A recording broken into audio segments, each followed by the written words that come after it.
October 14, 1943, 25,000 feet over Germany, Staff Sergeant Michael Romano crouched in the cramped tail compartment of a B-17 bomber, his hands gripping the cold .50 caliber machine guns. They weighed almost as much as he did.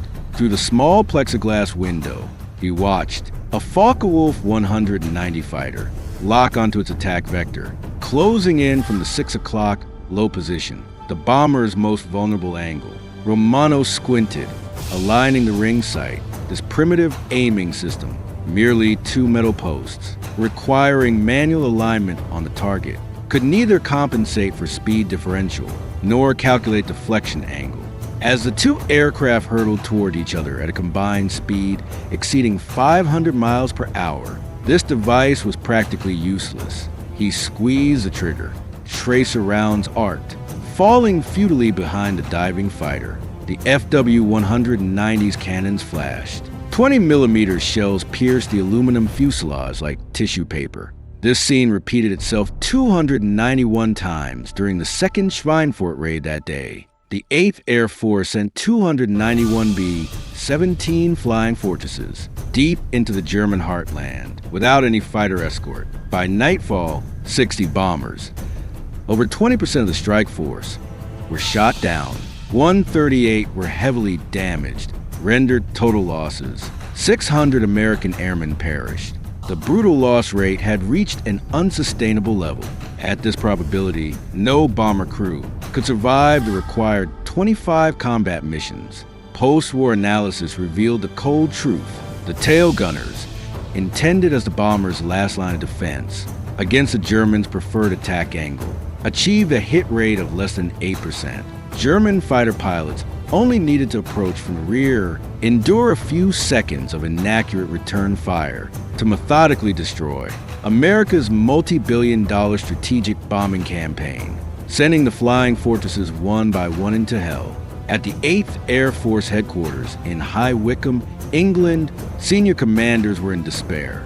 The defensive weapons meant to make the B-17 a veritable fortress had utterly failed. If no solution was found, the core strategic value of daylight precision bombing would be doomed. They had no idea that, at this very moment, on the cold tarmac of Bassingbourn Airfield, a 22-year-old tail gunner with only a high school education was sketching in his flight log a design that violated multiple Army Air Force regulations, a device weapons engineers call mechanically impossible, that would ultimately double tail gun accuracy and save thousands of American lives. This is a story of relentless innovation, an absolute refusal to compromise, whose hero was a gunner who refused to wait for death.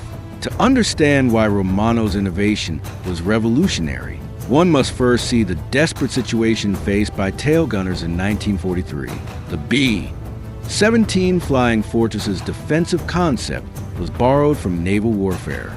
The fuselage was studded with machine guns, theoretically creating a crossfire network through concentrated firepower. Army Air Force propaganda materials even called it an aerial battleship. But reality was brutally suffocating. In August 1943, Michael Romano arrived at Bassingbourn Airfield, England, as a replacement tail gunner for the 91st Bomb Group. This former factory worker from Pittsburgh had neither a college degree nor an engineering background. He enlisted at just 19. The Army trained him for 6 weeks on clearing jams, estimating range, and praying his bullets would hit the target. His station, the tail gun compartment, was as cramped as a coffin. He had to kneel on a bicycle seat-like support, feet braced against the fuselage structure, maneuvering two 84-pound Browning M2 heavy machine guns within confined firing arc. The guns swiveled on simple pintle mounts. The sighting system was a ring and post sight akin to a frontier rifle, using a metal post as a reference to hit a diving fighter. Romano had to estimate the target's speed relative to his own, calculate lead, compensate for bullet trajectory drop, and perform all these calculations at minus 40 degrees Fahrenheit while wearing heavy gloves. And he had to act before the German pilot opened fire. German cannon range was 4 times that of American machine guns. Even in peacetime, ace shooters at the Air Corps Gunnery School, under controlled conditions, achieved hit rates of just over 12%. In combat, tail gunners under pressure, hypoxia, and enemy fire saw their hit rates plummet to 6 to 8%. The Luftwaffe quickly detected this weakness. In 1943, German fighter tactics evolved.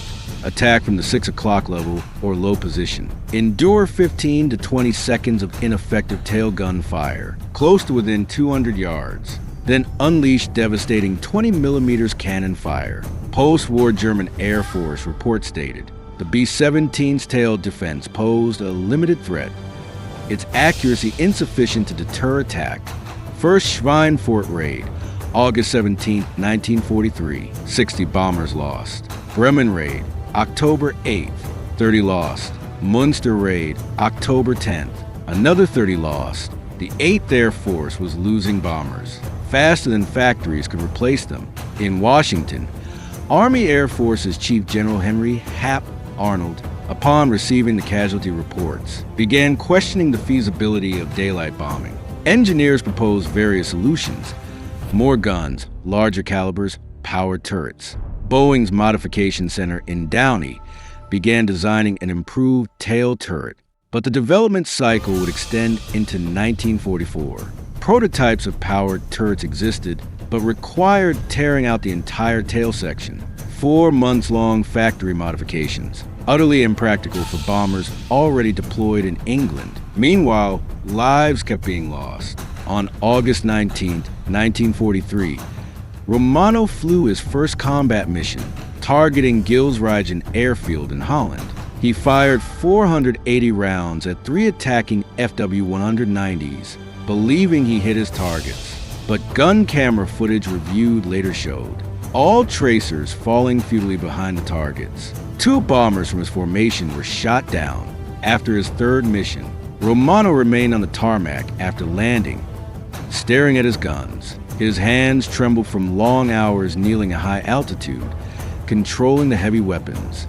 It wasn't from fear, but pure physical exhaustion. That night, he drew his first design sketch in his log. He realized the problem wasn't the guns, or even the mounts, but the fact that the tail gunner was essentially firing blind, chasing a target he couldn't accurately track, aiming at an aerial point he couldn't predict. What Romano needed was something the Army Air Force never provided, a tool to see where his bullets would land before he pulled the trigger. He needed a reflector sight, but the cramped tail compartment made installing a standard reflector sight impossible, unless someone broke the rules. Michael Romano had no weapons engineering qualifications. Born in 1924 in Pittsburgh, Pennsylvania, he dropped out of school at 16 when his father fell seriously ill, working in a steel mill.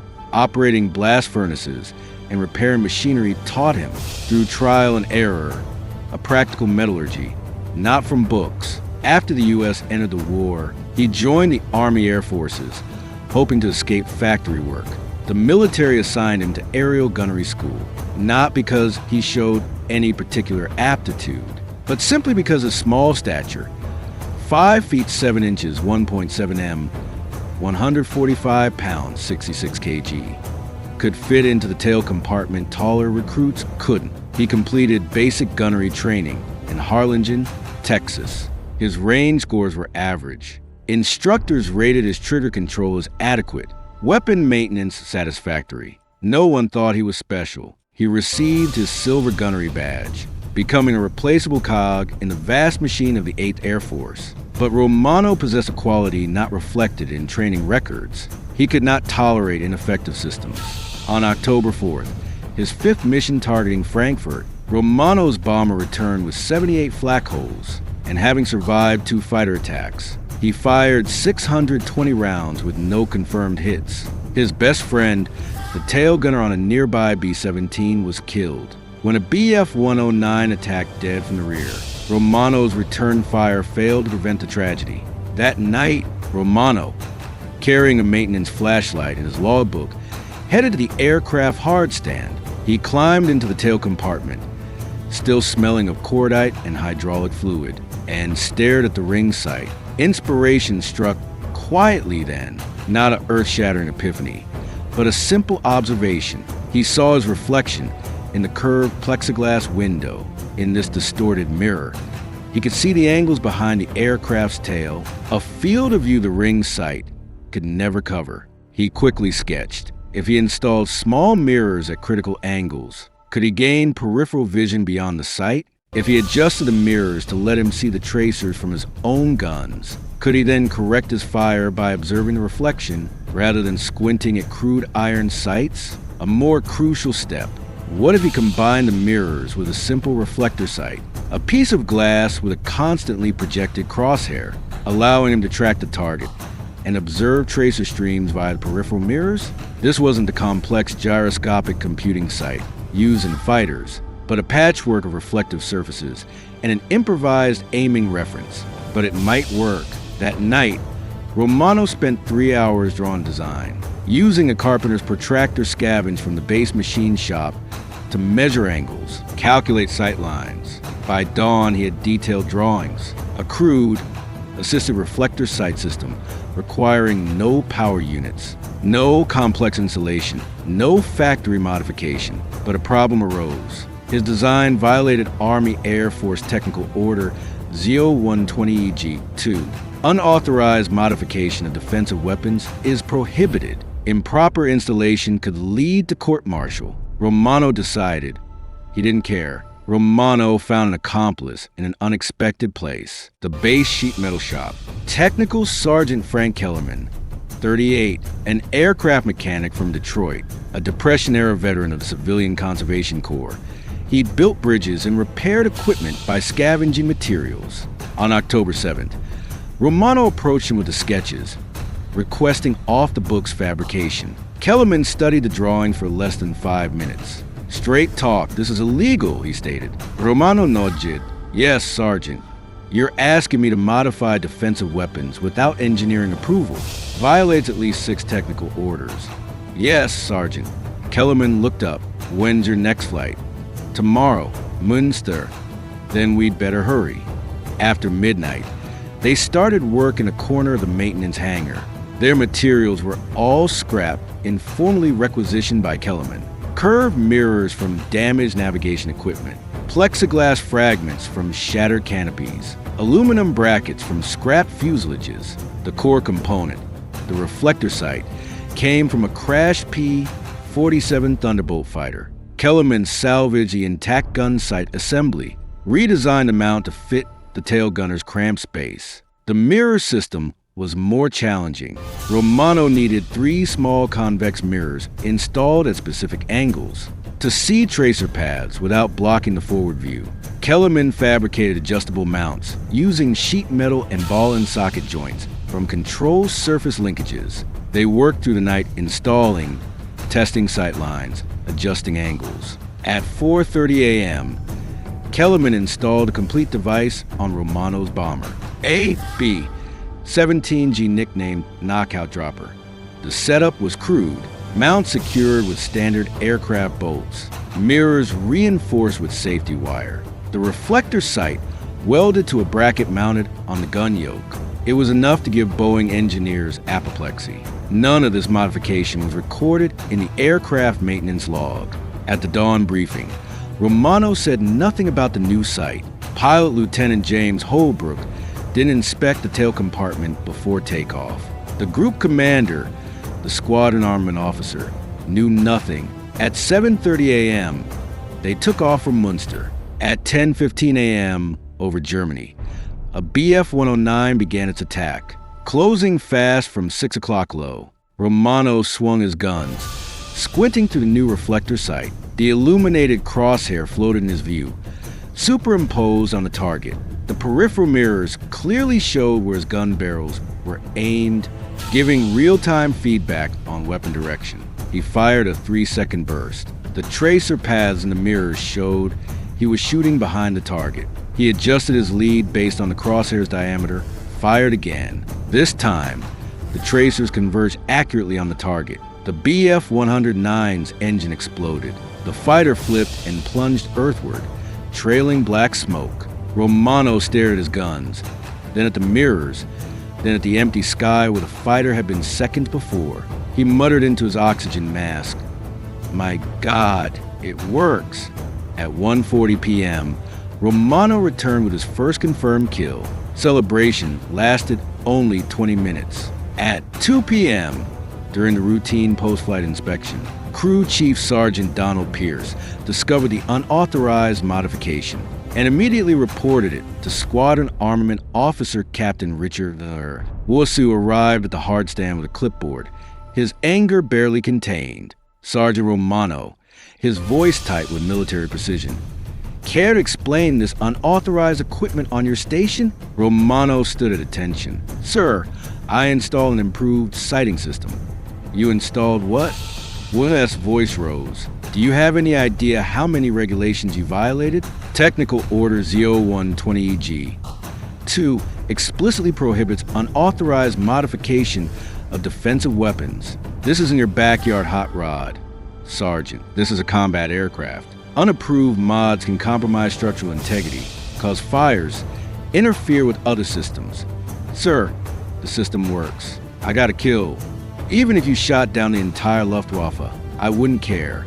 Wusu pointed at the tail compartment. This equipment is not standard Army Air Force issue, not approved by Boeing, not tested per protocol. Remove it immediately, or I'll prefer court-martial charges for destruction of government property. At that moment, Pilot Lieutenant Holbrook stepped forward. "Captain, my tail gunner scored his first kill today using that sight. Perhaps we should." "Your opinion is noted, Lieutenant," Wusu interrupted. "The modification comes off. That's final." News spread quickly through the 91st Bomb Group. At the evening meal, every gunner on base knew about Romano's illegal mirror sight and his first kill. Opinions were divided. Veteran gunners crowded Romano's table, firing questions. How hard was it to install? What's the field of view like? Can the mirrors handle 200 miles per hour wind pressure? Engineering officers and senior maintenance personnel were deeply concerned. On October 11th, the group's assistant armament officer, Captain Theodore Morrison, called an emergency meeting. 14 officers attended. The atmosphere was hostile. "Gentlemen, we have a discipline problem," Morrison began. "A staff sergeant has made an unauthorized modification using scrap of unknown origin. This sets a dangerous precedent. If every soldier starts redesigning weapon systems to personal taste." "With respect, sir, that's absurd," interrupted Major William Calhoun, the operations officer standing. "Romano scored a kill with that system. Our tail gunners are averaging 8% accuracy, even if his mod offers a slight improvement." "Slight improvement?" Morrison's face flushed. "Major, we have no data, no testing. One successful engagement doesn't prove." "Then test it." Calhoun shot back. "Let Romano fly tomorrow with his mod. Gun camera footage records objective data. If it fails, remove it. If it works, we should be ING the system, not court-martialing the inventor." The argument escalated. Engineers emphasized safety hazards. Operations officers emphasized casualty rates. The meeting devolved into shouting. By 8 p.m., the dispute reached Colonel Stan Ray, commander of the 91st Bomb Group, a 53-year-old career officer and former World War I bomber pilot. He was known for strict discipline and pragmatism. He listened to both sides for 90 minutes without speaking. Finally, he spoke. "How many bombers did we lose last week?" Silence. "Captain Morrison?" 17, sir. Just our group lost 17 B-17s. "And on those missions, how many fighters did our tail gunner shoot down?" "Confirmed kills, 3, sir." Colonel Ray nodded slowly. 17 bombers, 680 American boys, for 3 confirmed German fighters. He looked directly at Captain Morrison. "Your concern about unauthorized modification is noted. Your emphasis on regulations is understandable. But I'm more concerned about losing 17 damn bombers a week because our defensive weapons don't work." He turned to Sergeant Romano. "Your modification stays on the aircraft. Next 3 missions, gun cameras record every engagement. If hit rate shows significant improvement, we approve installation group-wide. If not, We remove the device, and you face disciplinary action for unauthorized modification. Understood. Romano saluted. Understood, sir. Ray stood. Meeting adjourned. And get me the damn drawings for those mirrors. October 12, 1943. Romano flew his 4th combat mission with the modified sight. Gun cameras recorded everything. The 8th Air Force sent 236 B-17s to attack submarine construction facilities. The Luftwaffe scrambled 250 interceptors. At 11:23 a.m., off the German coast, the attacks began. An FW-190 Dove from 7 o'clock high. Romano tracked it through the reflector sight. The glowing crosshair provided an instant aiming reference. The peripheral mirrors captured the gun alignment. He fired a 4-second burst, adjusting in real time based on the tracer reflection. The FW-190's wing instantly caught fire, trailing black smoke as it broke away. 11:47 morgens. A Bf-109 approached from 6 o'clock level. The classic tail attack profile.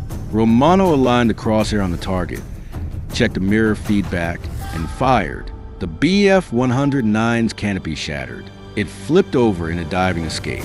The gun cameras documented both engagements in detail. Romano returned with 2 confirmed kills and 1 probable kill. Total rounds fired, 380. Average, 190 rounds per kill. Far superior to the traditional tail gunner average of 2,800 rounds per kill. After engineering personnel reviewed the footage, even Captain Morrison couldn't deny it. The evidence was clear. The mirror reflector combination enabled real-time fire correction, impossible with the ring sight.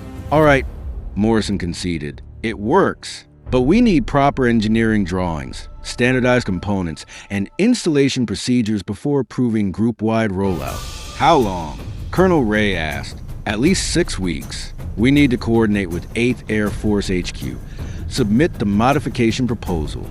We don't have 6 weeks. Ray turned to Technical Sergeant Kellerman. Using available materials, how many of these systems can you produce per day? Kellerman thought for a moment. With the sheet metal shop's help, about 4 per day. If we salvage reflector sights from crash fighters and fabricate the mirror mounts here, it should be manageable. Then start production. Ray ordered. I want every tail gunner in this group equipped within 2 weeks. Morrison objected. Sir, without formal authorization from the 8th Air Force. Captain, I'll handle the 8th Air Force. You handle the engineering specs. Dismiss. What followed would have horrified military procurement officials. An ad hoc manufacturing operation sprang up across the base. Kellerman and the maintenance team scrounged for parts all over Bassingbourn. Reflector sights from wrecked P-47s. Mirrors from damaged navigation equipment. Aluminum stock from supply depots. They set up a production line in a maintenance hangar, fabricating 4 complete crude sight systems daily. By October 20th, 18 B-17s in the 91st Bomb Group were equipped with Romano's modification. The effect was immediate and dramatic.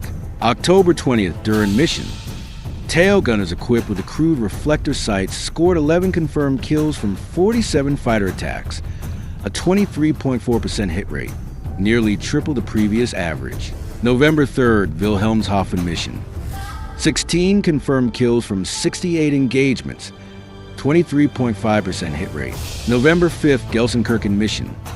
13 confirmed kills, 21.8% hit rate. The change in loss ratio directly improved bomber survival odds. German pilots, accustomed to attacking B-17s from the rear with minimal risk, suddenly faced accurate, sustained defensive fire. Post-war German reports noted a marked increase in effectiveness of American tail armament, recommending revised attack tactics. Major Hans-Joachim Johann Marseille, a German night fighter ace temporarily assigned to day operations, wrote in his combat diary, "The flying fortresses have become much more dangerous. Their tail gunners now display an accuracy formerly found only in powered turrets. Attacks from the rear beam now carry unacceptable risk." Word reached 8th Air Force HQ in High Wycombe. On November 18th, Brigadier General Frederick Castle, commander of the 4th Bomb Wing, paid a surprise visit to Bassingbourn. He personally inspected Romano's tail position, reviewed hours of gun camera footage, and spoke with Romano for 30 minutes. "Sergeant, how did you know the system would work?" Romano shrugged. "I didn't, sir, but the ring sight sure didn't work. So I figured any improvement was better than what we had." Castle smiled. The first time anyone had smiled about this topic in months. Makes sense. He tested the mirror's range of motion. "Can this be mass-produced in a maintenance depot?" "Yes, sir," Kellerman replied. Sergeant Kellerman already has engineering drawings. Parts are mostly salvaged now, but we can procure proper materials if needed. Castle nodded. "I authorize immediate rollout across the fourth wing. All B-17s are befitted with this modification within 30 days. He looked directly at Sergeant Romano. "You've saved more American lives than you probably realize." By December 1943, Romano's crude reflector sight system was formally designated the Type E Emergency Tail Gun Sight System and installed on over 200 B-17s across multiple bomb groups. A formal engineering study by an 8th Air Force committee followed shortly after. Boeing's Downey Modification Center, already developing an improved Cheyenne tail turret, incorporated the reflector sight principle pioneered by Romano into its design. In January 1944, the production line Cheyenne turret for the B-17G, with its N8 reflector sight installed in a position nearly identical to Romano's makeshift P-47 sight, began installation. The system's impact on bomber crew survival was significant and quantifiable.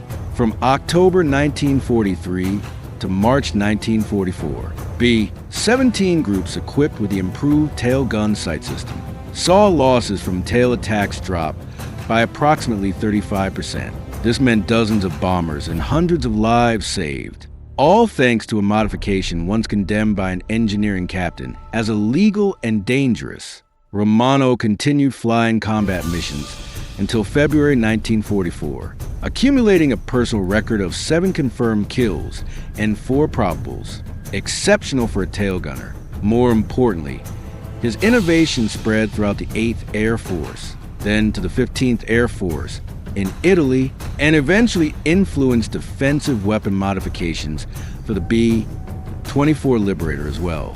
On February 22, 1944, during Big Week, a massive bombing campaign against German aircraft production facilities, Romano's bomber was severely damaged over Leipzig. Flak pierced the fuselage, hydraulic fluid, and fuel sprayed into the tail compartment. He still managed to engage enemy fighters. The bomber made an emergency landing in Belgium. The crew survived. Romano spent the final months of the war in a German POW camp. In May 1945, Romano returned to the U.S. weighing just 127 pounds, 18 pounds less than when he enlisted. The Army Air Forces awarded him the Distinguished Flying Cross for his exceptional achievement in aerial flight and mentioned his innovative contribution to defensive weapon effectiveness.